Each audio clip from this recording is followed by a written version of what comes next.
Nazzikuno ng'omulimu gw'obuvubi gukolebwa basajja bokka. Kyokka olw'omwenkanonkano ogwajja kw'ossa n'obwavu obukudde ejjembe mu bantu n'abasajja okusuula obuvunaanyizibwa bwabwe, kye kiwaliriza abakyala okuzza obuwangwa n'okwenyooma ku bbali ne batandika okukola buli mulimu ogubasala mu maaso. Bw'oba oyagala okumanya nti obuvubi tegukyali mulimu gw'abasajja bokka, wuubako olubu lw'ebigere ku mwalo gw'e Kiwuulwe ogusangibwa mu tawuni kanso y'e Katabi, anti oyinza okulowooza nti gwa bakazi bokka. Eno abakyala bavuga amaato, batega obutimba kw'ossa n'okusuubula ebyennyanja nga babitwala mu butale.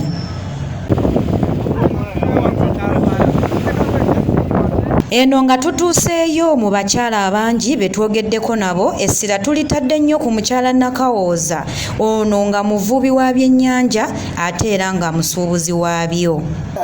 Akola ndi mukyala aweerera abaana, ndi mukyala nsuubula ebyennyanja, ndi muvubi ate nga ndi musuubuzi, nkalirira ebyennyanja n'empeerezaako mu byalo. Era abakyala abasinga obungi abali eyo abatudde bakubira omulanga tebeenyooma, bajje tandika okukola bakolere wamu naffe. Natandika okusuubula nga nina kapito mutono ddala, namujja na mu nnimiro nga ndi mukyala mulimi.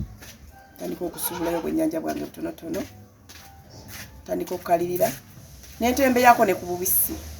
Agamba nti omulimu guno ogw'obuvubi aguluddemu nnyo. Essaawa eno ninayo nnyini bbiri n'amaato abiri. Nina amaato ag'enjawulo era ndi mukyala atenyooma mulimu gwange ogwo, atagunyooma. Okuvuba ono akufunyeemu ebirungi bingi omuli okwezimbira amaka g'atulazeeko, kw'ossa n'okuweerera abaana be, okutandikawo bizinesi ez'enjawulo okuli boodabooda, ennyumba z'abapangisa n'okulunda embuzi. N'essaawa zino njogeramu bali mu bisulo. Siina mwana ali mu ssomero lya 300, wabula atandikira ku 4 okudda waggulu. Abaana abamu baatuula fo ne mbakumya ate ntandika okuweerera abaana abato nabo bagendeko mu maaso. Ndi mukyala azimbye emizigo n'amaka gange, era nina abapangisa wenjogerera abasukka mu 8. Essaawa eno wendi ndi mu kwenyumiriza mu bwenyumiriza mu byenkoze. Ewaawo tusangibwa naffe era okusoomoozebwa. Ono akoowodde bakazi banne okukomya okuboola emirimu nga bagiyita egy'abasajja. Nalina omwami wange mu lyato ye avuga bulumba, nze ndi wakati awo nga tulinamu obutimba, tulina n'enkasi zaffe 2 nga tukuba. Kati obutimba obwo yakasukanga ge bayita amapiira nga nze nkasuka amayinja.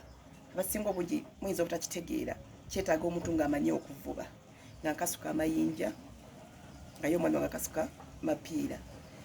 Naye olunaku olwo olumu twasinkana obuzibu mu mazzi, empewo yagenda n'emalayo. Tukutte obukasi bwaffe nga bwe mubumanyi abavubi. Bannange empewo nejja. Naye omwami wange yangamba tovuga, wabula gwe weekwate ku lyato okole ki? Onywere. Ye n'avuga ne tudda ettale, ne tugoba ettale. Kati ettale abavubi bakitegeera. Obuvubi wadde nga abufunyeemu, naye era agamba nti omulimu guno gwa kufa na kuwona. Twatta ebyennyanja olunaku olwo, nange n'ensanyukira n'ennyumirwa nnyo. Kati bwe ntyo olw'embeera eno eriwo sikyasobola kugenda mu mazzi, wabula tukozesa baana. Tulina yingini zaffe n'amaato amanene. Kati baana bwe bagenda ne bakola ki? Ne bavuba, nze n'enkeera ku makya n'engenda ne tubala ebyennyanja ne mbasasula. Nze n'enzija n'ebyennyanja byange ne mbikalirira ne mbisiba. Okusinziira ng'abakyala bwe twabeeranga nga tuli eyo mabega tuli mu birala tetutegeerekeka. Bwe twavaayo okugamba nti katukole, twatandikira ku mulimu ku mwalo gw'e Kiwuulwe naffe okuvuba. Twatandika n'ogula eryato n'ogula obutimba n'otwala mu mazzi. Ekyo ekiba kivuddeyo weewaawo si kinene, naye ate kituyinzisa abamu okuba nga osobola okufunamu kapoloti. Amba abakyala abali eyo ti bizinensi y'ebyennyanja bizinensi nnungi nnyo, era abakyala abali eyo temwenyooma. okugeza waliwo abakyala ababeera eyo zesobola kukola mu byennyanja abakola mu byennyanja babeera bawunya baba balabika bubi mukyala eyo ndowoozayo nga gwe omuntu naye omuntu yenna olina okuba nga oli muyonjo okulaga bizinensi yo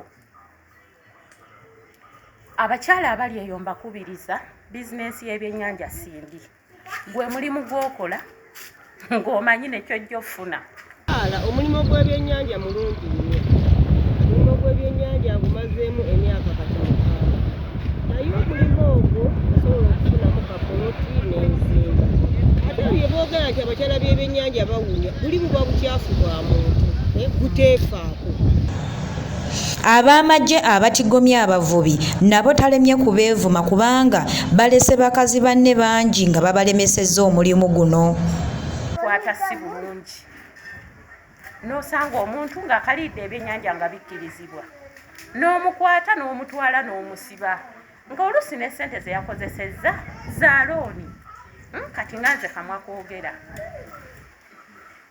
abasirikale bankwata ne miliyoni n'ebyennyanja bya miliyoni 7 nga ssente nazeewoze mu bbanka ne bansiba naye embeera y'amagye okuva lwe yajja awummulamu naye nga kyembifunyeemu nkifunyeemu ebbanga ly'emabega lyemaze nga mbisobola myaka 10 kubanga binsomesereza abaana byampawo ensula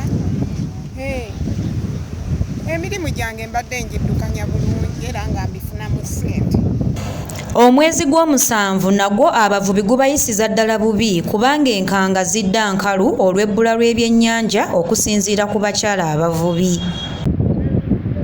ekifo kino we tuli bakiyita Kiwuulwe ekisangibwa mu Katabi Town Council we wali abakyala ensangi zino abasangiddwa nga bavuba ebyennyanja edda ennyo okuvuba kwalinga kw'abaami naye ennaku zino abakyala beetagidde omulimu gw'okuvuba weewaawo bangi basanze omuzibu naye abasinga omulimu guno bagwenyumirizaamu kale omukyala oyo ali eyo nga weenyuuma nga tomanyi kyakussaako ng'olowooza omulimu gw'ebyennyanja guswaza abasinga nga bwe mugamba abakyala baneego nga bw'obalaba wano abasinga beewaledde abaana baabwe abasinga bazimbye amayumba abasinga bagagga n'amamotoka bagalina twegatteko olwaleero nga tutulaga olugendo lwabwe abakyala bano lwagalire ku lwa Big Television